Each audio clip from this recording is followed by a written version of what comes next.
technologies, ce sont des programmes de Dieu. Ce sont des hommes que Dieu a envoyés sur terre avec une mission bien précise. Ces hommes-là, ce sont des lampes pour leur génération. Ce sont des leaders, ce sont des conducteurs. Des hommes qui sous leur ombre, ils abritent à plusieurs vies. Et parlant de la lampe, la Bible déclare dans l'histoire de Samuel, Élie avait les yeux qui appesantissaient. Élie était avancé en âge. En ces temps-là, les visions étaient rares. La parole de Dieu ne se faisait pas entendre. Mais ce que j'aime, la lampe de l'Éternel n'était pas encore éteinte. Ma prière est levée de mon cœur. Et que tu sois cette lampe qui ne s'éteindra pas. Parce que le Seigneur a une mission avec toi. Peu importe l'adversité, peu importe les réalités, peu importe les difficultés auxquelles tu es confronté. Aucun homme sur la terre des hommes, j'arrête. C'est une parole que Dieu m'a dit. Aucun homme sur la terre des hommes ne se glorifiera de t'avoir combattu et t'avoir vaincu. Non, non, j'étais en train de dire à quelqu'un, aucun homme sur cette terre des hommes qui est né d'une femme ne se glorifiera de t'avoir combattu et t'avoir vaincu. Le Seigneur est celui qui t'a dit, je ne te délaisserai point et je ne t'abandonnerai point. Il n'est pas un homme pour mentir, moi encore un fils de l'homme pour se repentir. Ceux qui parlent, ils n'ont qu'à parler. Ceux qui se moquent, ils n'ont qu'à se moquer. Mais à ce que je sache, je vais quelque part avec Dieu. J'entends quelqu'un me dire amen. Alors parlons un peu de la lampe.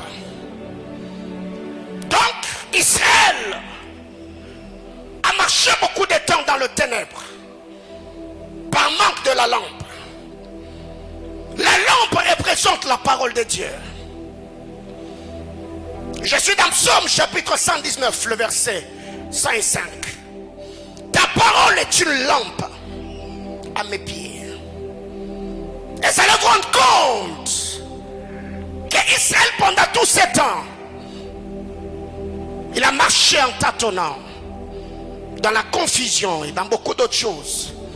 Parce qu'en ces temps-là, selon le texte de 1 Samuel chapitre 3, du verset 1er, verset 3, la parole était rare. Les visions n'étaient pas fréquentes. Mais dans le temple, la lampe n'était pas éteinte. Aussi longtemps qu'il y a la lampe, même si au milieu de nous, il n'y a pas la parole, celui qui s'appelle la parole parlera pour que celui qui vit au milieu des hommes capte la parole et le communique à sa génération. La parole de Dieu, je voudrais qu'on lise l'écriture. 1 Samuel chapitre 3. J'aime la parole de Dieu. J'aime ces choses. 1 Samuel chapitre 3. La Bible déclare, le jeune Samuel était au service de l'Éternel devant Élie. La parole de l'Éternel était rare en ces temps-là. Les visions n'étaient pas fréquentes. En ce même temps, Élie, qui commençait à avoir les yeux troubles, il ne pouvait plus voir, était couché à sa place. Ça, c'est ce que j'aime. La lampe de Dieu n'était pas encore éteinte. Ça, j'aime la manière dont les choses sont alignées dans cette écriture. Le jeune Samuel ne servait pas Dieu derrière Élie. Le jeune Samuel servait Dieu devant Élie. C'est que Samuel, tout ce qu'il faisait, il ne le faisait pas derrière son père, il le faisait devant lui. Il pouvait être coaché, il pouvait être orienté, il pouvait être encadré. Je ferme la parenthèse, nous ne sommes pas dans l'école de la paternité. La parole de Dieu était rare en ces temps-là. La parole de Dieu était rare, les visions n'étaient pas fréquentes. Mais en ces mêmes temps-là où la parole était rare, Élie commençait à voir les yeux troubles. Donc les yeux d'Élie s'apaisantissaient. Il ne voyait plus bien. Il était couché à sa place.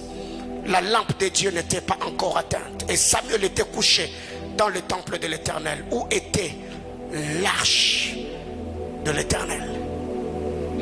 Bien-aimés frères, certes la parole de Dieu était rare, mais dans le temple la lampe n'était pas éteinte. Aussi longtemps que la lampe de l'Éternel est allumée, l'Éternel finira toujours par parler. Et si l'Éternel parle, l'homme qui entendra la parole de Dieu deviendra le porteur et de la parole, et il deviendra lui-même une lampe que Dieu va allumer pour conduire et éclairer ceux de ses générations. Ma prière est levée de mon cœur en ces temps où les hommes modernes marchent en tâtons. Plusieurs confondent leur gauche et leur droite. Plusieurs sont devenus des clochards. Il y a une instabilité dans la conduite des hommes. Ma prière est levée de mon cœur. Que Dieu aiguise à ta sensibilité spirituelle. Que tu apprennes à entendre Dieu avec tant de clarté comme tu entends le son de ma voix. Je prie et demande au Seigneur qu'il t'amène dans la circoncision de ton audition. Que tu apprennes à entendre Dieu comme tu dois l'entendre au nom de Jésus. Et j'entends quelqu'un me dire amen. Ta parole est une lumière à mes pieds. Ta parole est une lumière à mes pieds. Ta parole est une lumière. Bien-aimé dans le Seigneur, ce que j'aime dans ce qui est dit, c'est qu'en lisant les Saintes Écritures, vous pouvez comprendre un bon nombre de choses selon la mesure de grâce que Dieu a départie en chacun. Psaume 119, le verset 105. Qu'est-ce que l'Écriture nous dit? Ta parole est une lampe à mes pieds, une lumière sur mon sentier. Parce que ce sentier est ténébreux, parce qu'il y a des embûches, je ne peux pas marcher seul. J'ai besoin que ta parole soit ma lumière, que ta parole m'éclaire. C'est par la parole que je verrai où je posais mon pied. C'est par la parole que j'apprendrai là où je dois être et là où je ne dois pas être. C'est par la parole que je dois apprendre à discerner ce qui est bien, ce qui est mal. La Bible déclare, quand Jésus s'est tenu devant la tombe de Lazare, il a dit: Lazare, sors. La Bible déclare, et le mort sortit. Lazare, la Bible déclare, il était bandé de la tête aux pieds. Lazare ne voyait pas. Mais comment est-ce que le mort a pu sortir de sa tombe sans se cogner? Parce que la parole qui était sortie, la parole qui lui a donné la vie, cette parole était une lumière qui a conduit les morts. Bien-aimés frères, écoutez, quand la parole de Dieu est une lampe à tes pieds, les tâtonnements, la confusion ne sera pas à ta portée. Tu sauras prendre les décisions quand il le faut, faire de très bons choix, et tu verras que la grâce et la faveur du Seigneur t'accompagnera dans tout ce que tu seras en train de faire. J'entends quelqu'un me dire amen. Deuxième chose,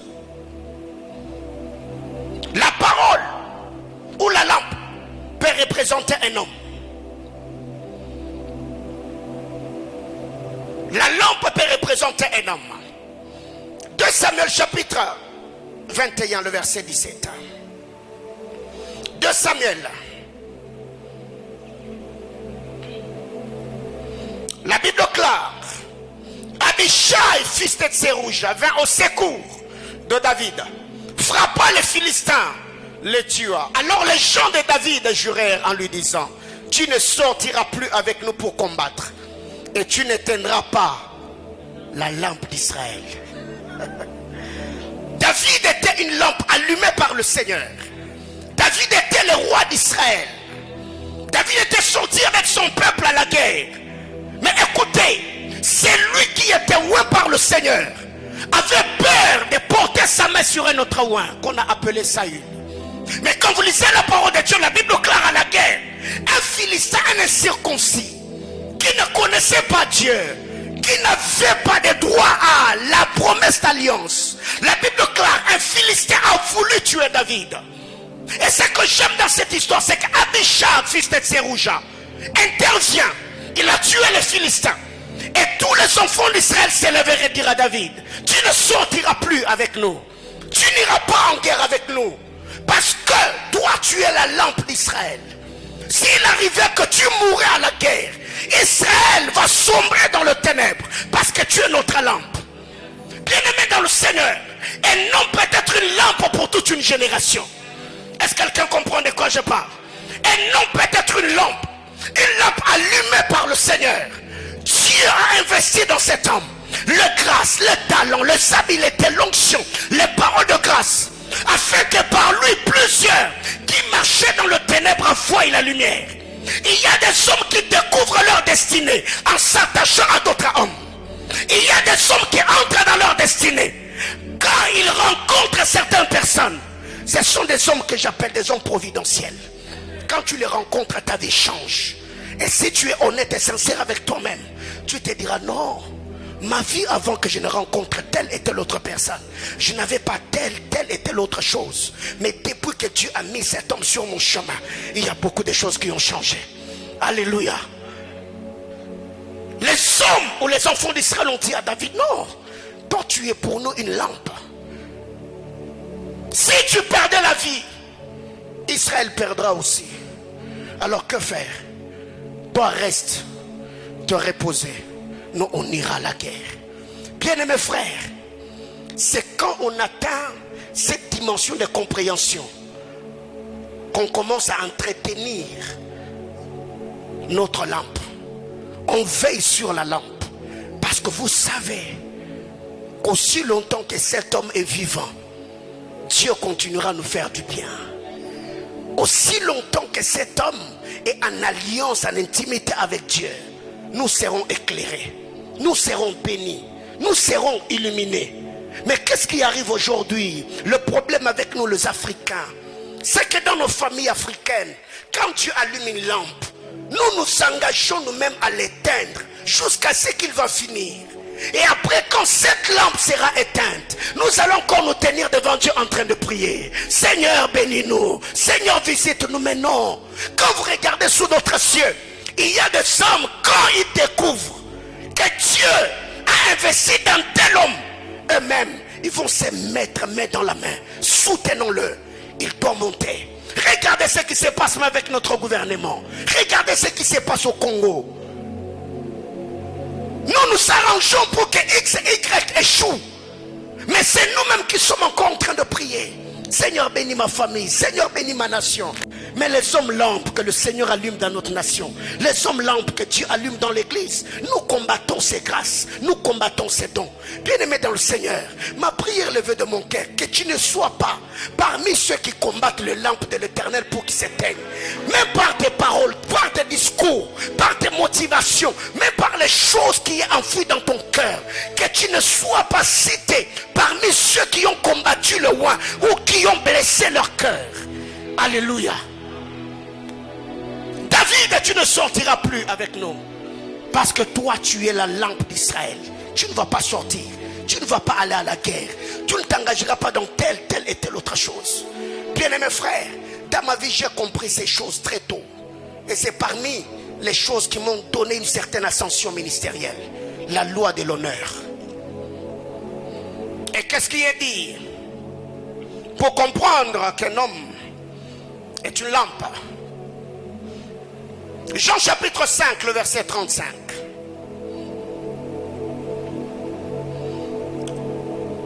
Ce culte est un culte d'enseignement avant que je puisse basculer dans d'autres choses.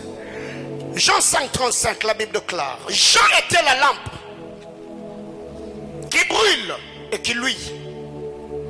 Et vous avez voulu vous réjouir une heure à sa lumière.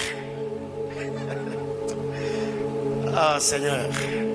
Jean était une lampe qui brûle et qui luit. Et vous avez voulu vous réjouir seulement une heure à sa lumière. J'ai essayé de réfléchir toute la journée. J'ai dit non, mais écoutez, normalement Jésus devait dire Jean était une lampe qui brille et qui luit. Mais Jésus dit Jean était une lampe qui brûle. Mais Jean, c'était quoi le problème? Normalement la lampe devait briller pour éclairer et pas brûler. Or dans le monde de la lumière, tout ce qui brille brûle. Mais je ferme la parenthèse ici parce que je ne vais pas entrer dans ça, c'est beaucoup de choses également. Jésus dit Jean était une lampe. Jean était une lampe qui brûle et qui luit. Donc Jean, le fait qu'il brûlait, il émettait de la lumière. Et les enfants d'Israël ont voulu se réjouir. Seulement une heure. Jésus. Une heure, c'est combien de temps au fait? Si on doit calculer. Je ferme la parenthèse. Donc j'ai pris ce texte pour vous montrer qu'un homme peut être une lampe. Et quand vous lisez l'histoire de David, le Seigneur parlait toujours en disant, Dieu a suscité une lampe à notre père David. Et quand on parlait de la lampe suscitée dans la maison de David, c'était un homme. Tous ceux qui sont de la postérité de David, qui étaient devenus rois en Israël, on les appelait de lampes. Et ce que j'aime dans cette histoire, c'est que quand Dieu investit dans une lampe, Jésus utilise le mot brûler pour la lampe, alors que Pierre, dans 2 Pierre chapitre 1er, le verset 19, Pierre utilise le mot briller. Une lampe qui brille et une lampe qui brûle. C'est quoi le problème avec les deux lampes? Est-ce un problème de conjugaison? Est-ce un problème grammatical? Bref, je ferme la parenthèse. On verra peut-être prochainement. Pourquoi Jésus a parlé de brûler dans le ministère de Jean-Baptiste, alors que Pierre de son côté, il parle de briller? Mais retenons que l'homme est une lampe. 3. Le précepte ou encore les ordonnances, les instructions de Dieu, ce sont des lampes. Proverbe chapitre 6, le verset 23. Et quelqu'un va se poser des questions, mais pourquoi papa ce soir il lèche beaucoup de brèches? Je l'ai fait sciemment pour vous pousser à lire la parole. Car le précepte est une lampe et l'enseignement une lumière. Et les avertissements de la correction sont des chemins de la vie. Le précepte est une lampe. L'enseignement est la lumière. C'est pourquoi cette église, nous sommes dans l'académie ou dans le mystère ou l'univers de la compréhension. Il faut comprendre, le précepte de Dieu, ce sont des lampes. L'enseignement est une lumière. Quand on reçoit les préceptes, on a la lampe. Quand on comprend le message dans le précepte, ça prend l'essence de l'enseignement et ça devient notre lumière. C'est ça qui brille sur notre chemin. C'est ça qui réglemente notre conduite, notre manière de faire, notre compréhension, réaction, agissement, toutes ces choses. 4e chose. Luc chapitre 11, le verset 34. Luc chapitre 11, le verset. Qu'est-ce qu'il a dit?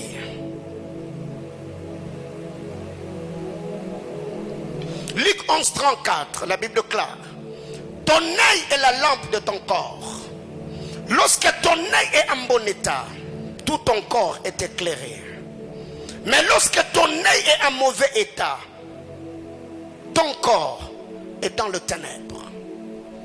L'œil est la lampe du corps. L'œil est la lampe du corps. Si l'œil est la lampe du corps, c'est que l'homme qui a l'œil devient un chandelier qui porte une lampe. C'est que quand l'œil de l'homme est en bon état, tout son corps est éclairé. Mais quand son œil est en mauvais état, tout son corps est dans le ténèbre. C'est quoi cet œil qui fait à ce que le corps soit en bon état, si ce n'est pas le prophétique? Une église prophétique, cette église est en bon état, parce que le diable et les ténèbres ne peuvent pas régner dans un tel environnement. Mais quand l'œil du corps est en mauvais état, les ténèbres vont régner. L'œil est la lampe du corps. Et c'est pour cette raison qu'en lisant la parole de Dieu, Dieu a placé dans l'église les apôtres, les prophètes, les docteurs, les évangélistes, le pasteur. Pourquoi toutes ces onctions ministérielles sont données à l'église? Pour l'édification et le perfectionnement de saints. Donc, si nous devons prier et célébrer l'onction apostolique, célébrons aussi l'onction prophétique. Si nous célébrons l'onction doctorale, célébrons aussi l'onction pastorale. Car nous devons avoir cet équilibre. fait qu'en lisant la parole de Dieu, la Bible déclare, ton œil est la lampe de ton corps. Si ton œil est en bon état, la lumière n'aura pas de place. Quand vous lisez Jean chapitre 9, pourquoi l'aveugle était mendiant? Parce que le ténèbre couvrait sa vie. Il ne pouvait pas voir. Ce qui fait que sa vie, il dépendait des autres.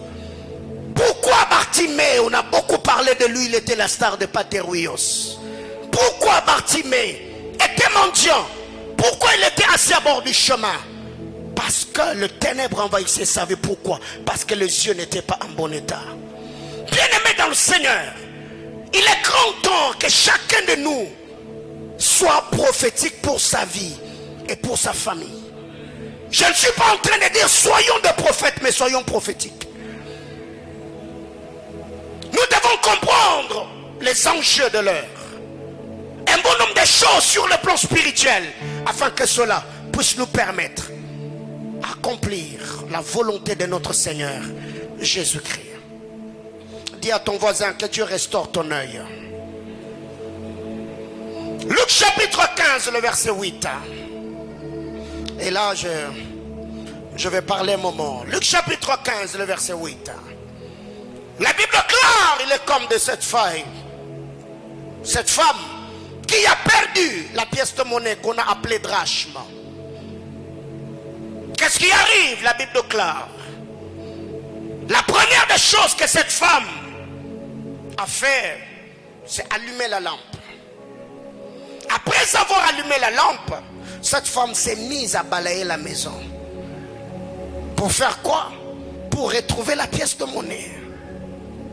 Donc, une lampe allumée dans la maison de cette femme, c'est avec le but de retrouver la drachme perdue.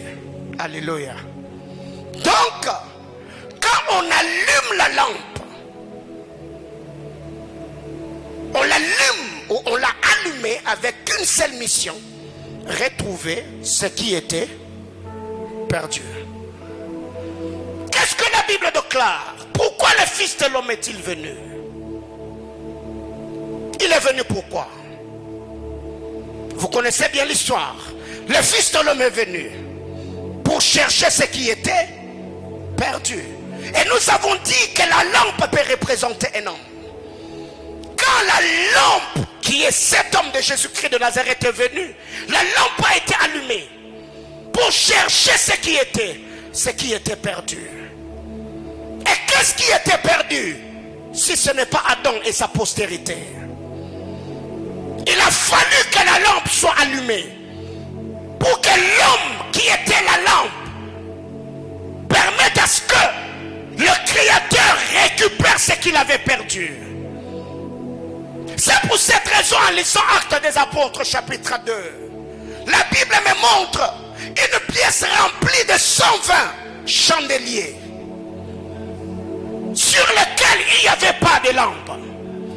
Et quand Dieu arrive, il a allumé toutes les chandeliers qui étaient dans cette pièce appelée la chambre haute. La Bible déclare: tout a couvert du ciel un bruit impétueux. Le Saint-Esprit le remplit. Et on voit sur la tête de chacun le Saint-Esprit sous la forme du feu. Et c'est par ces chandeliers allumés, autrement dit des lampes, que Pierre est sorti. Il a tenu le discours. Ces jours-là, le Seigneur qui était venu chercher ce qui était perdu, par la lampe allumée, un seul discours, Dieu a récupéré 3000 hommes. Alors que la montagne de Sinaï allumée par le Seigneur, ces jours-là, parce que le peuple vivait dans le péché, Dieu a perdu 3000. À la montagne de Sinaï, 3000 hommes étaient perdus.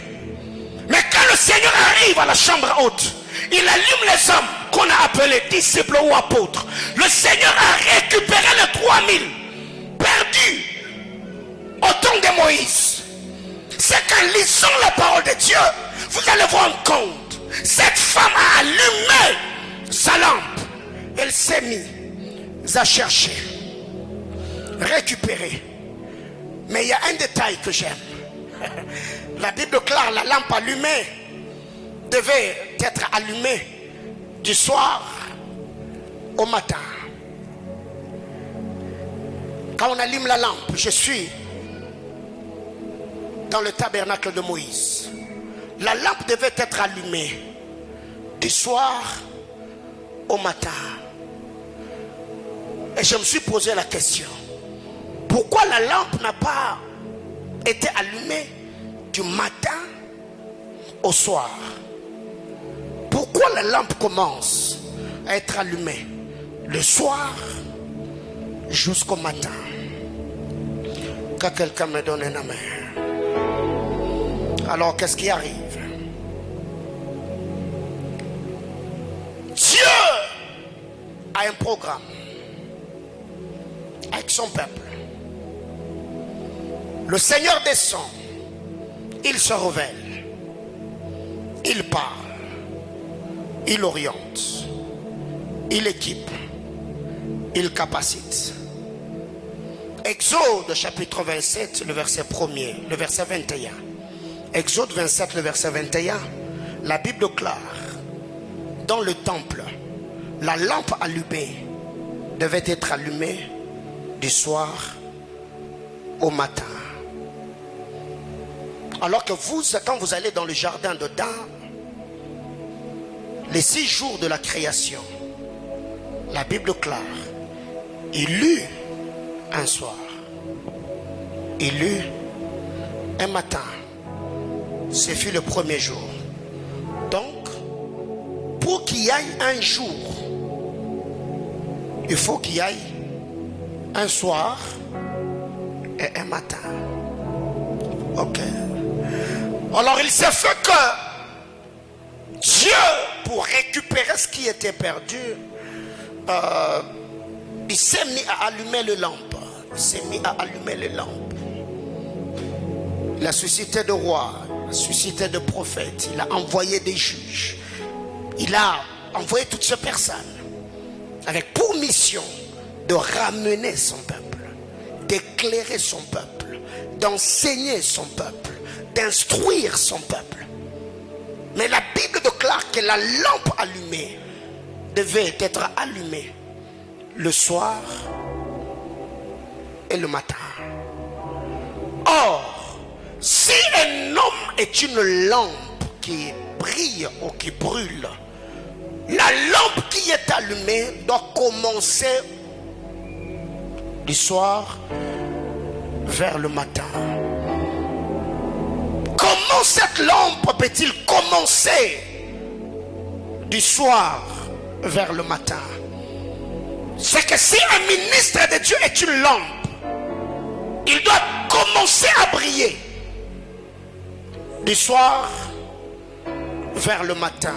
Autrement dit, il doit commencer à nous parler d'Adam, Moïse jusqu'à Jésus. Il doit commencer à nous parler de la loi à la grâce. Il doit apprendre à nous parler de Sinaï à Golgotha. C'est ce que cela veut dire, le soir et le matin. Or, le soir est une saison, le matin en est une autre. Le soir est une alliance, le matin en est une autre. Le soir est un oin, le matin est un autre oin. Le soir est une dispensation, le matin en est une autre. Mais la Bible déclare, quand la lampe est allumée, la lampe doit commencer à brûler du soir au matin. Or la Bible déclare, le salaire du péché c'est la mort, mais le don gratuit de Dieu c'est la vie en Jésus-Christ. Ce qui veut dire que la beauté de l'évangile, la beauté des messages, quand elle commence dans la loi pour finir dans la grâce. Et si j'étais en train de dire à quelqu'un que Dieu par sa grâce puisse t'allumer et que par toi que le soir soit éclairé et que le matin, oh my God. Oh, je voudrais prêcher comme je le sens par la grâce de Dieu. La Bible me dit, quand la lampe est allumée, elle doit couvrir les deux temps importantes de la journée. Le soir et le matin. Autrement dit, la lampe est entre les deux. Il y a le soir, il y a le matin. La lampe doit couvrir les deux grands temps d'une journée. Il ne faudrait pas que le matin, que la lampe soit éteinte pour qu'elle s'allume le soir. Et le soir, la lampe ne doit pas être éteinte pour être allumée le matin. Alors prête-moi ton attention. La lampe, quand elle est allumée, elle s'allume le soir et le matin. Le soir et le matin, je parlais de deux saisons, je parlais de deux alliances, je parlais de deux dispensations, je parlais de deux oins. Qu'est-ce qui arrive? Le soir, c'est le coucher du soleil. Et le matin, c'est la levée du soleil. Or, dans le langage révélationnel ou encore prophétique, le coucher du soleil, c'est la mort d'un oint. Et la levée du soleil, c'est la résurrection de cette dernière qu'on a appelée Jésus-Christ. Parce que Psaume chapitre 19 nous parle de la course du soleil.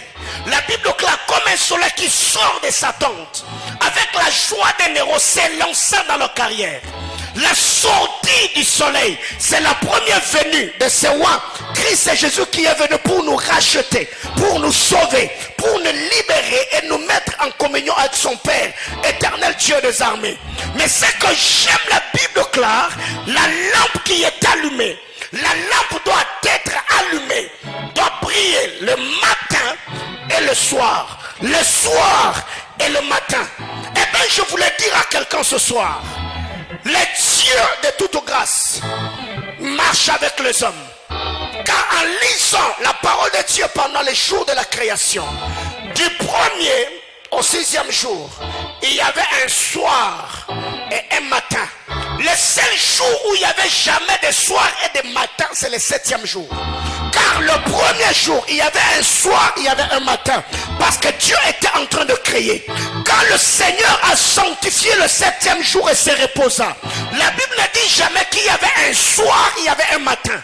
Autrement dit, le premier et le 6e jour, c'est l'œuvre humaine. L'œuvre terrestre.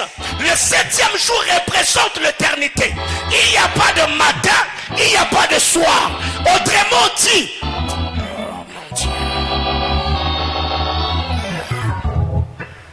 il eut un soir, il eut un matin. Cela fut le premier jour. Le 2e jour, il eut un soir, il eut un matin. Ce fut le 2e jour. Mais pourquoi le 7e jour, il n'y a pas eu de matin et de soir?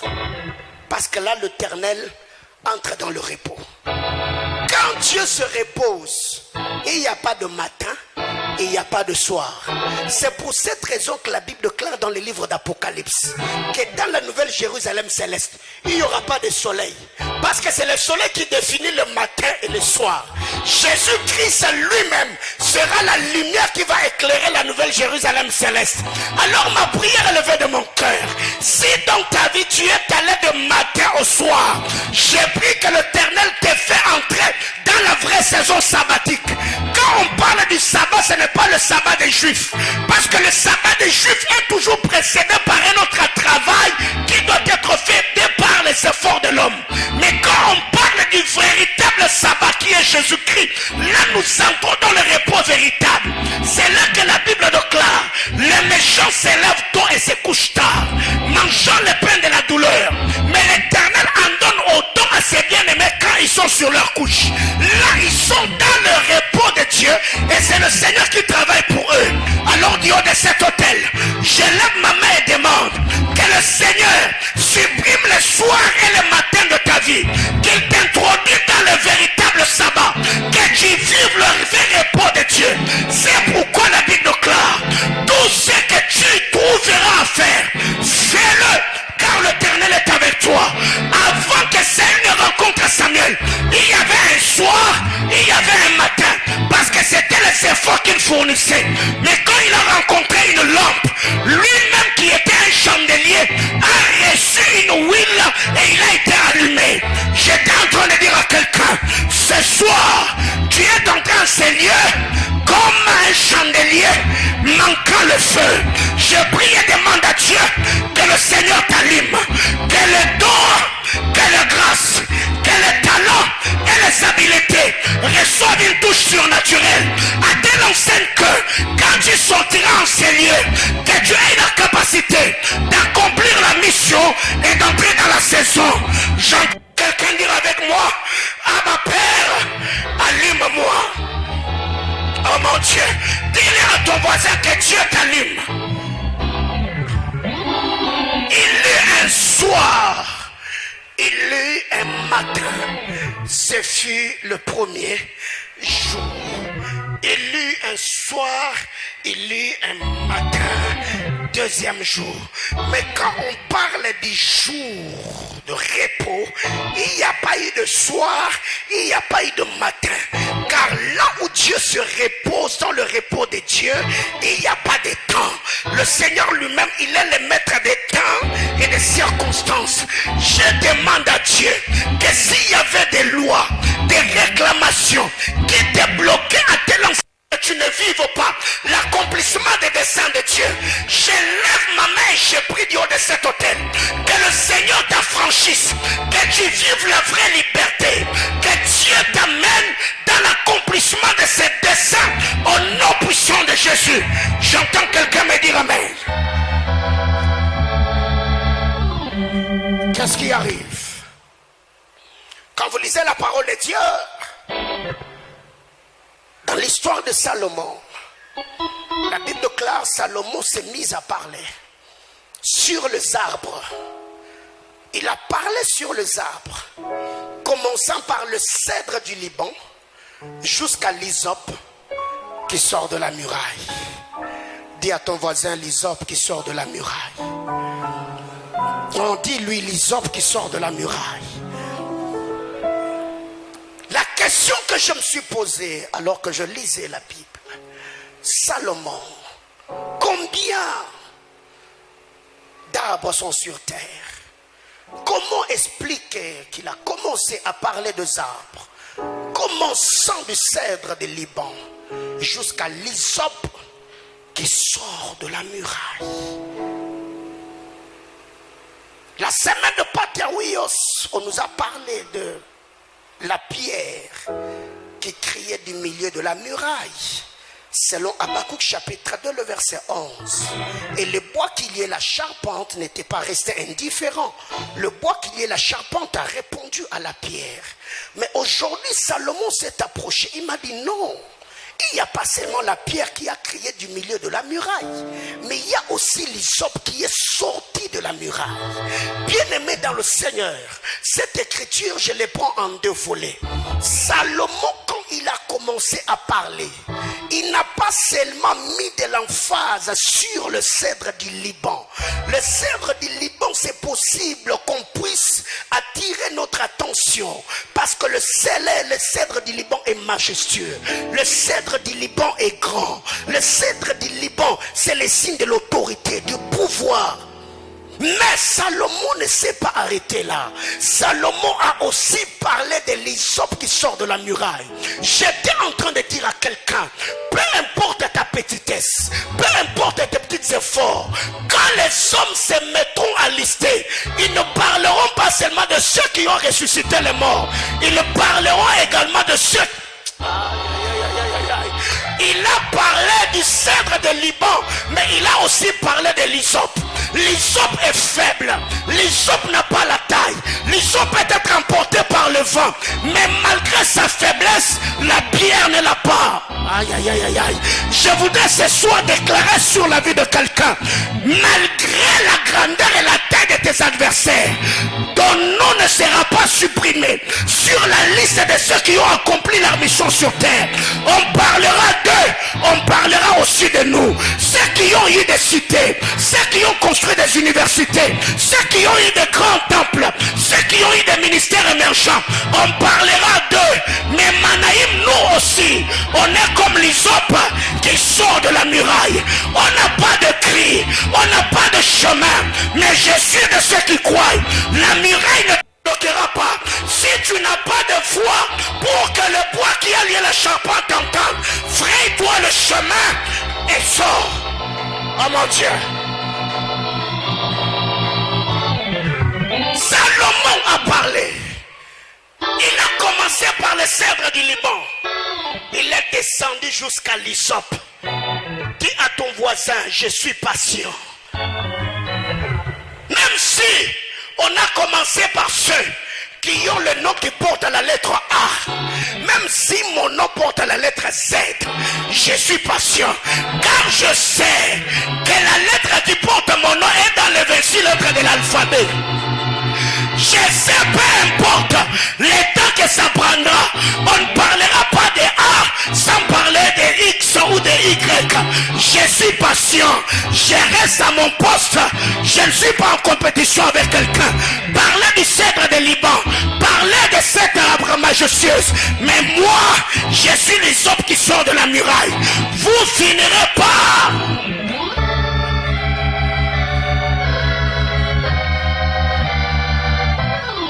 Il a parlé, frère.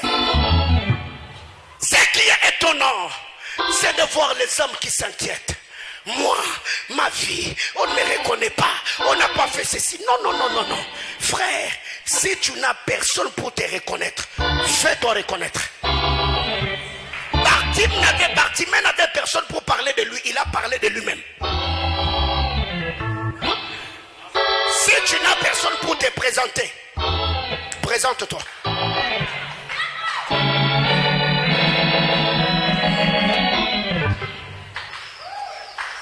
Salomon, il a parlé. Le cèdre du Liban. Quand vous lisez Osée, en parlant du cèdre du Liban, il compare le cèdre du Liban à cet arbre qu'on a appelé les sycomores. Parce que ces arbres sont imposants. Mais quand on parle de l'hysope, l'hysope est faible. Et quand vous lisez Hébreu et les livres de Lévitique, l'hysope était utilisé pour la purification du peuple dans le temple. Bien aimé, écoutez, si le cèdre du Liban a été utilisé par Salomon pour construire le temple, moi l'hysope, je n'ai peut-être pas la tête pour construire le temple, mais moi je serai utilisé dans le temple pour purifier la vie de ceux qui entrent au temple.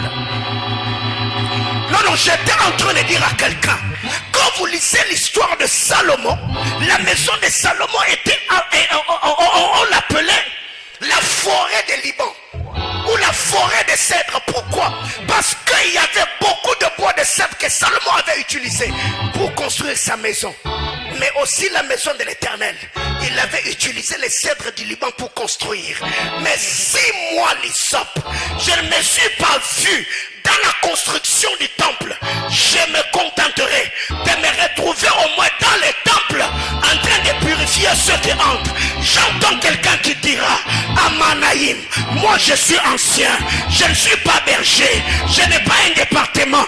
Oui, toi tu ne peux pas être un berger, mais tu peux être un... J'étais en train de dire à quelqu'un, contente-toi de là où Dieu te place, contente-toi de bien jouer ton rôle. Si les autres sont la tête, moi je peux être les yeux. Si c'est la langue, moi je peux être l'oreille.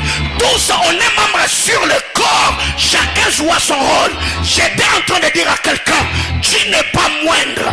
Je disais que tu n'es pas moindre. J'étais en train de te dire, tu n'es pas moindre. J'étais en train de te dire, tu n'es pas moindre. Même le président de la République ne se coiffe pas lui-même.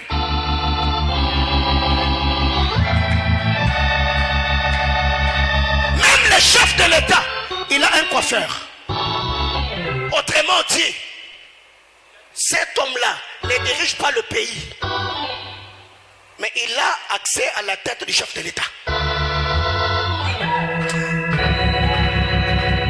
Bien-aimé frère, dis à ton voisin, je suis important. Dis-lui, je suis utile.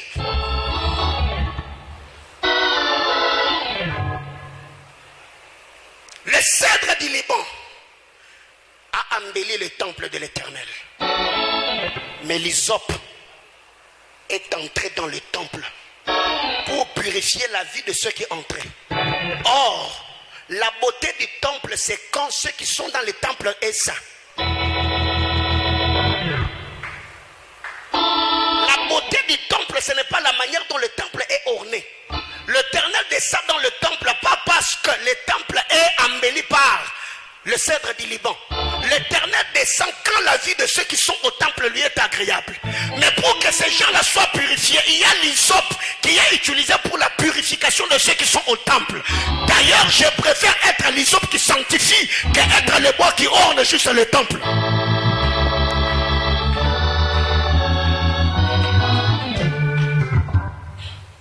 Qu'est-ce qui arrive? Job chapitre 29, le verset 3.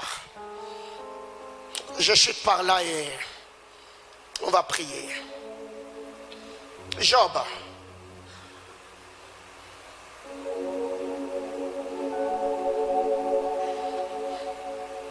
Job 29, le 3e verset. La Bible déclare: quand sa lampe brillait sur ma tête et que sa lumière me guidait dans le ténèbre. Quand sa lampe brillait où? Sur ma tête. Quand la lampe brillait sur ma tête et que sa lumière me guidait dans le ténèbre. Bien-aimé frère, tu peux manquer l'argent dans ton compte en banque, mais ne manque pas un fait qui brille sur ta tête. Car l'homme, pour devenir une lampe, il doit d'abord être un chandelier. Car c'est le chandelier qui contient la lampe. La Bible déclare: la lampe n'est pas allumée pour être mise sous le boisseau. On met la lampe sur le chandelier afin qu'elle éclaire ce qui entre dans la maison. Bien-aimés frères, il y a une vérité importante. Ici, ce que Job était en train de nous dire, ça nous renvoie dans Actes chapitre 2. Quand sa lampe brillait sur ma tête, quand l'huile de l'esprit est sur moi, quand la grâce et la faveur de Dieu est sur ma vie, il y a une histoire qui m'intrigue beaucoup dans la Bible. La Bible nous parle de cette histoire de Matthieu chapitre 22. Matthieu chapitre 22, du verset 23 au verset 30. Comprends-tu ce que tu lis? On est parti de la lampe de Luc chapitre 8 afin de finir dans cette histoire de Matthieu 22. La Bible déclare: le Sadducéens se sont approchés de Jésus et lui ont dit: écoute, au milieu de nous ici, une histoire s'est passée. Cette histoire, c'est l'histoire d'une famille. Et cette famille était une famille de 7 ans. L'aîné a épousé une femme. Cet homme est mort. Il a laissé sa femme. Et cette histoire ne s'est pas passée sous d'autres cieux.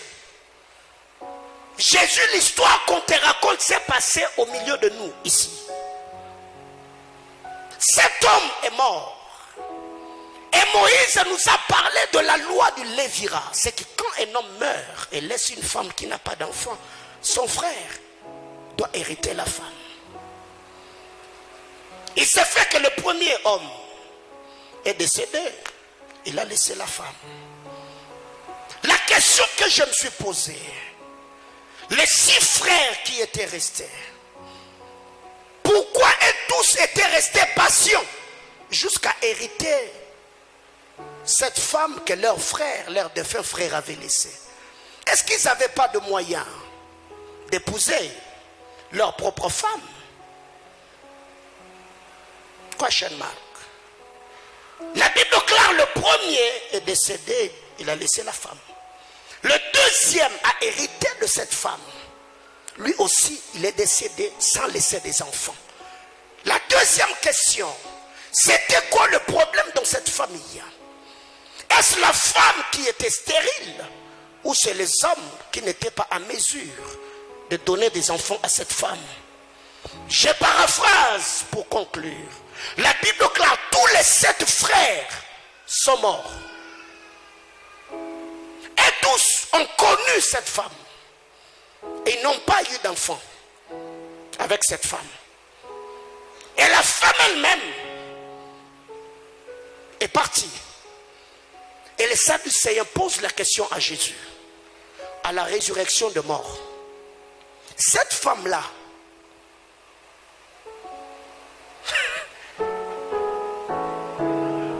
tous les 7 frères l'ont connue.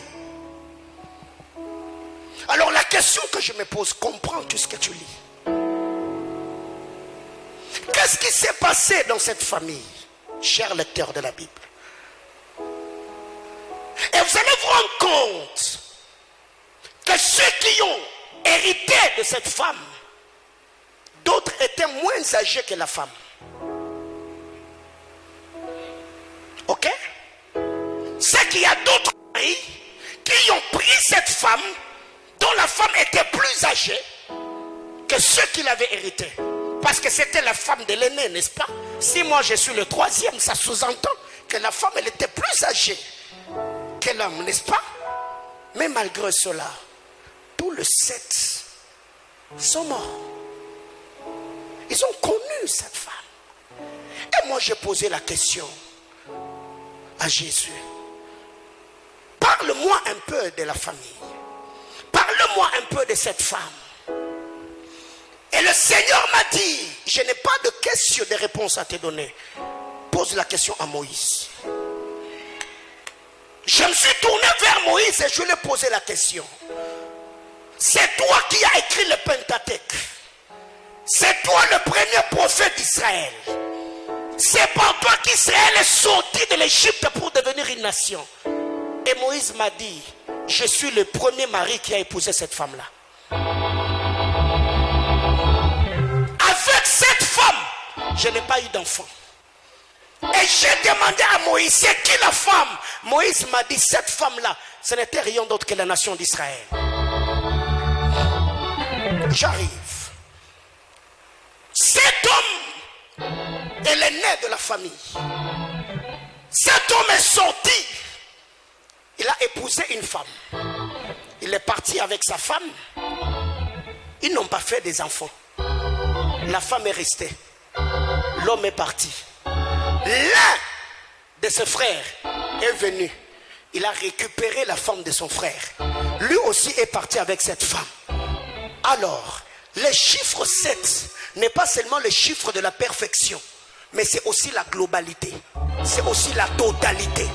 Autrement dit, tous les 6 frères de cet homme, c'est tout le prophète, le roi, le sacrificateur, les lévites, tous ceux qui ont servi Dieu dans l'ancienne alliance au sein d'Israël étaient le frère du premier homme qui a épousé cette femme. Mais chose étonnante, tous les hommes qui sont sortis avec cette femme n'ont jamais eu d'enfant.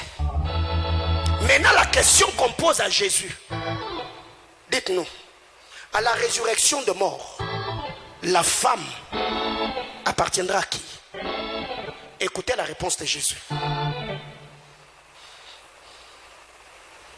Vous ne connaissez ni l'écriture, ni la puissance de Dieu. À la résurrection de mort, les hommes, il n'y aura ni homme, ni femme. Car tous ceux qui ressusciteront ressembleront aux anges. Qu'est-ce que Jésus a voulu dire? Qu'est-ce que les anges font autour du trône? Ils adorent, ils servent Dieu.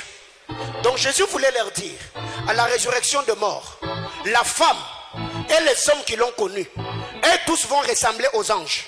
Pour servir qui?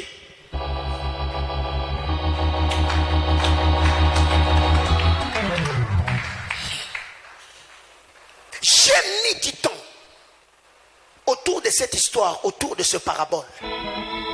Les Juifs n'ont pas dit à Jésus que cette histoire s'est passée ailleurs. Ils ont dit, lisez très bien votre texte, lisez bien votre Bible. Ils ont dit à Jésus, cette histoire s'est passée au milieu de nous. Un homme a eu une femme. Cet homme, c'est Moïse, le premier époux d'Israël, le premier prophète d'Israël. C'est par lui qu'Israël est sorti de l'Égypte.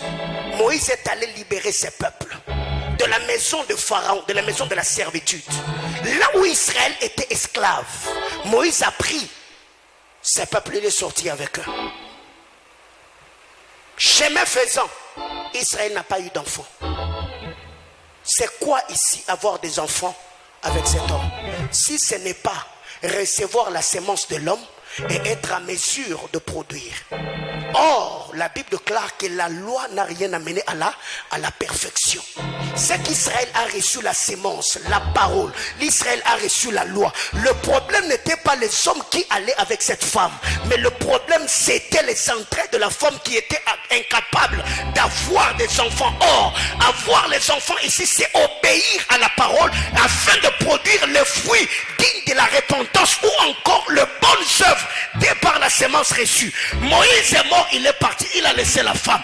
Les prophètes sont venus, les apôtres sont venus, les évangélistes sont venus, les rois sont venus, jusqu'à ce que cette femme elle-même, et à la résurrection de mort, c'est là que le problème se pose. Jésus dit, vous ne comprenez ni l'écriture, ni la puissance de Dieu. À la résurrection de mort, il n'y aura ni femme, ni homme, car tous nous serons des anges pour servir.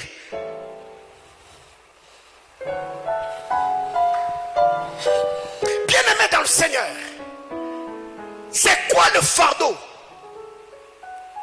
que j'ai porté ce soir? C'est quand vous lisez la parole de Dieu, dès par notre texte de base, Luc plutôt chapitre 8, la Bible déclare, quand la lampe est allumée, on ne met pas la lampe sous le boisseau. La lampe est mise sur le chandelier afin que la lampe éclaire tous ceux qui sont dans la maison. Si ton œil est en bon état, tout ton corps sera éclairé. Là où tu es-tu une lampe allumée ou une lampe étouffée? Il y a des gens qui sentent qu'ils ont un rôle à jouer dans la société.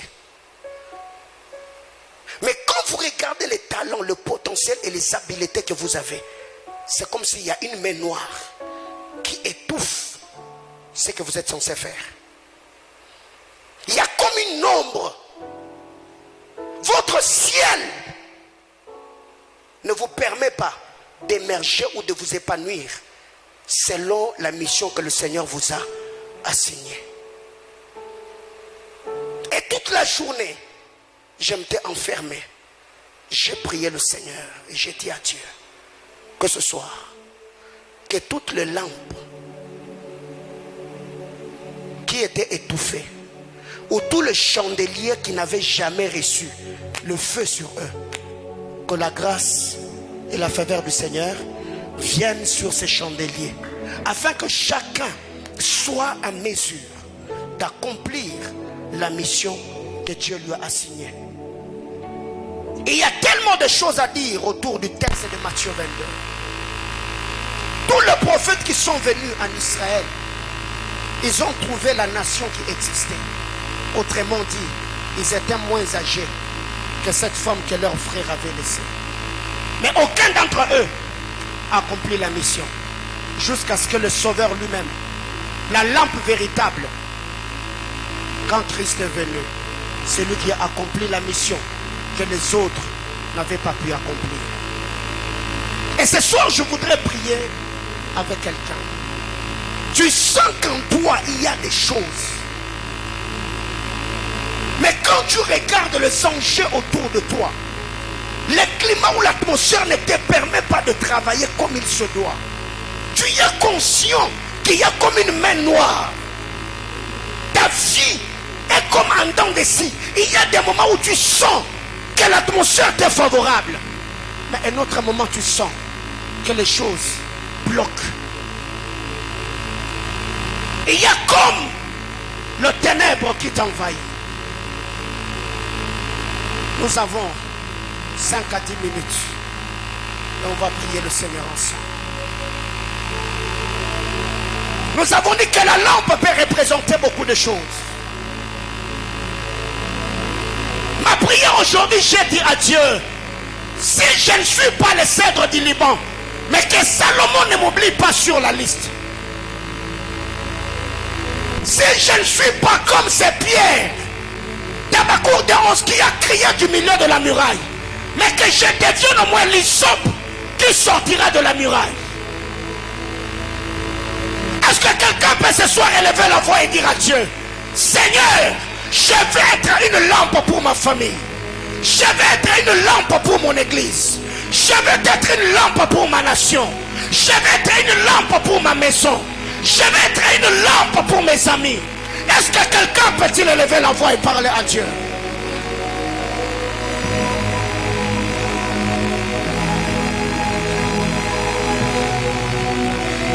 Ce culte est un culte de faiseurs de brèches. Des hommes et des femmes qui savent frayer le chemin. Là où tout est chaotique, ils savent payer le prix. En disant à Dieu, Abba, allume-moi. Je veux être une lampe. Je refuse être comme le père Adam, qui était une lampe allumée dans le jardin, mais qui est sorti comme une lampe éteinte. Abba Père, j'ai besoin de toi.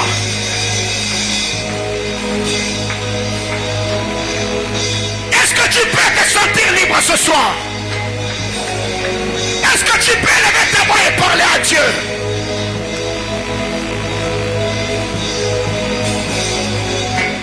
Yes Lord, yes Lord, yes Lord. Une lampe n'est pas allumée pour être mise sous le boisseau.